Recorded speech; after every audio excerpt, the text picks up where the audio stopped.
Hello, my name is Dominique Donald, and I'll be modeling Jumanji written and illustrated by Chris Von Alsberg, and it is intended for first grade students. Jumanji. Now remember, Mother said, your father and I are bringing some guests by after the opera, so please keep the house neat. Quite so, added the father, tucking his scarf inside his coat. Mother peered into the hall mirror and carefully pinned her hat in place, then knelt and kissed both children goodbye. When the front door closed, Judy and Peter giggled with delight. They took all the toys out of their toy chests and made a terrible mess. But their laughter slowly turned to silence till finally Peter slouched into a chair. You know what, he said, I'm really bored. Me too, sighed Judy. Why don't we go outside and play? Peter agreed. So they set off across the street to the park. It was cold for November. The children could see their breath like steam. They rolled in the leaves, and when Judy tried to stuff some leaves down Peter's sweater, he jumped up and ran behind a tree. When his sister caught up with him, he was kneeling at the foot of the tree looking at a long, thin box. What's that? Judy asked. It's a game, said Peter, handing her the box. Jumanji, Judy read from the box, a jungle adventure game. Look, said Peter, pointing to a note taped to the bottom of the box. In a childlike handwriting were the words, free game, fun for some, but not for all. P.S. Read instructions carefully. Want to take it home, Judy asked. Not really, said Peter. I'm sure somebody left it here because it's so boring. Oh, come on, protested Judy. Let's give it a try. Race you home. And off she ran with Peter at her heels. At home, the children spread the game out at a card table. It looked very much like the games they already had. There was a board that unfolded, revealing a path of colored squares. The squares had messages written on them. The path started in the deepest jungle and ended up in Jumanji, a city of golden buildings and towers. Peter began to shake the dice and play with the other pieces that were in the box. Put those down and listen, said Judy. I'm going to read the instructions. Jumanji, a young people's jungle adventure especially designed for the bored and restless. A. Player selects piece and places it in the deepest jungle. B. Player rolls dice and moves piece along path through the dangers of the jungle. C. First player to reach Jumanji and yell the city's name aloud is the winner. Is that all? Asked Peter, sounding disappointed. No, said Judy. There's one more thing, and this is in capital letters. D. Very important. Once a game of Jumanji is started, it will not be over until one player reaches the Golden City. Oh, big deal, said Peter, who gave a bored yawn. Here, said Judy, handing her brother the dice. You go first. Peter casually dropped the dice from his hand. 7, said Judy. Peter moved his piece to the 7th square. Lion attacks. Move back 2 spaces, read Judy. Gosh, how exciting, said Peter in a very unexcited voice. As he reached for his piece, he looked up at his sister. She had a look of absolute horror on her face. Peter, she whispered, turn around very, very slowly. The boy turned in his chair. He couldn't believe his eyes. Lying on the piano was a lion, staring at Peter and licking his lips. The lion roared so loudly, it knocked Peter right off his chair. The big cat jumped on the floor. Peter was up on his feet, running through the house with the lion a whisker's length behind. He ran upstairs and dove under a bed. The lion tried to squeeze under, but his head got stuck. Peter scrambled out, ran from the bedroom, and slammed the door behind him. He stood in the hall with Judy, gasping for breath. I don't think, said Peter in between gasps of air, that I want to play this game anymore. But we have to, said Judy as she helped Peter back downstairs. I'm sure that's what the instructions mean, that the lion won't go away until one of us wins. Peter stood next to the card table. Can we just call the zoo and have him taken away? From upstairs came the sounds of growling and clawing at the bedroom floor. Or maybe we could wait till Father comes home. No one would come from the zoo because they wouldn't believe us, said Judy. And you know how upset Mother would be if there was a lion in the bedroom. We started this game, and now we have to finish it. Peter looked down at the game card. What if Judy rolled a 7? Then there would be 2 lions.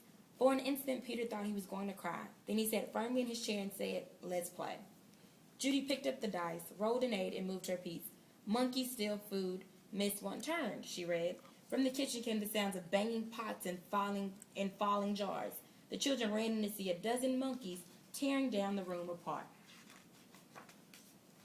"Oh boy," said Peter, "this would upset Mother even more than the lion." "Quick," said Judy, "back to the game." Peter took his turn. Thanks heavens he landed on a blank space. He rolled again. Moonstone season began. Lose one turn. Little raindrops began to fall in the living room. Then a roll of thunder shook the walls and scared the monkeys out of the kitchen.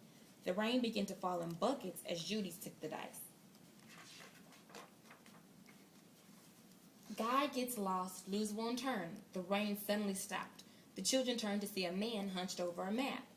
"Oh dear, I say, spot of bad luck now," he mumbled. "Perhaps a left turn here, then... No, a right turn here. Yes, absolutely. I think a right turn. Or maybe... Excuse me," said Judy, but the guy just ignored her. "Around here, then over there. No, over here and around this. Yes, good. But then, Judy shrugged her shoulders and handed the dice to Peter. 4, 6, 7, he counted. Bitten by testy fly, contract sleeping sickness, lose one turn. Judy heard a faint buzzing noise and watched a small insect land on Peter's nose. Peter lifted his hand to brush the bug away, but then stopped, gave a tremendous yawn, and fell sound asleep, his head on the table. "Peter! Peter, wake up!" cried Judy, but it was no use. She grabbed the dice and moved to a blank. She rolled again and waited in amazement. Rhinoceros stampede, go back 2 spaces. As fast as he had fallen asleep, Peter awoke. Together they listened to a rumble in the hallway. It grew louder and louder. Suddenly a herd of rhinos charged through the living room and into the dining room, crushing all the furniture in their path. Peter and Judy covered their ears as sounds of splintering wood and breaking china filled the kitchen. Peter gave the dice a quick tumble. Python sneaks into camp, go back 1 space. Judy shrieked and jumped up on her chair. "Over the fireplace," said Peter. Judy sat again, nervously eyeing the 8-foot snake that was wrapping itself around the mantel clock. The guy looked up from his map, took one look at the snake, and moved to the far corner of the room, joining the monkeys on the couch. Judy took her turn and landed on a blank space. Her brother took the dice and rolled a 3. "Oh no," he moaned. "Volcano erupts, go back 3 spaces." The room became warm and started to shake a little. Molten lava poured from the fireplace opening. It hit the water on the floor and the room filled with steam. Judy rolled the dice and moved ahead. Discover a shortcut, roll again. "Oh dear," she cried. Judy saw the snake unwrapping itself from the clock. "If you roll a 12, you can get out of the jungle," said Peter. "Please, please," Judy begged as she took the dice. The snake was wriggling his way to the floor. She dropped the dice from her hand. 1, 6, then another. Judy grabbed her piece and slammed it to the board. "Jumanji!" she yelled as loud as she could. The steam in the room became thicker and thicker. Judy could not even see Peter across the table. Then, as if all the doors and windows had been opened, a cool breeze cleared the steam from the room. Everything was just as it had been before the game. No monkeys, no guide, no water, no broken furniture, no snake, no lion roaring upstairs, no rhinos. Without saying a word to each other, Peter and Judy threw the game into its box. They bolted out the door, ran across the street to the park, and dropped the game under a tree. Back home, they quickly put all their toys away, but both children were still too excited to sit quietly. So Peter took out a picture puzzle. As they fit the pieces together, their excitement slowly turned to relief, and then exhaustion. With the puzzle half done, Peter and Judy fell asleep on the sofa. "Wake up, dears," Mother's voice called. Judy opened her eyes. Mother and Father had returned and their guests were arriving. Judy gave Peter a nudge to wake him up. Yawning and stretching, they got to their feet. Mother introduced them to some of the guests, then asked, "Did you have an exciting afternoon?" "Oh, yes," said Peter. "We had a flood, a stampede, a volcano. I got sleeping sickness, and..." Peter was interrupted by the adults' laughter. "Well," said Mother, "I think you both got sleeping sickness. Why don't you go upstairs and put your pajamas on? Then you can finish your puzzle and have some dinner." When Peter and Judy came downstairs, they found their father had moved the puzzle into the den. While the children were working on it, one of the guests, Miss Budwing, brought them a tray of food. "Such a hard puzzle," she said to the children.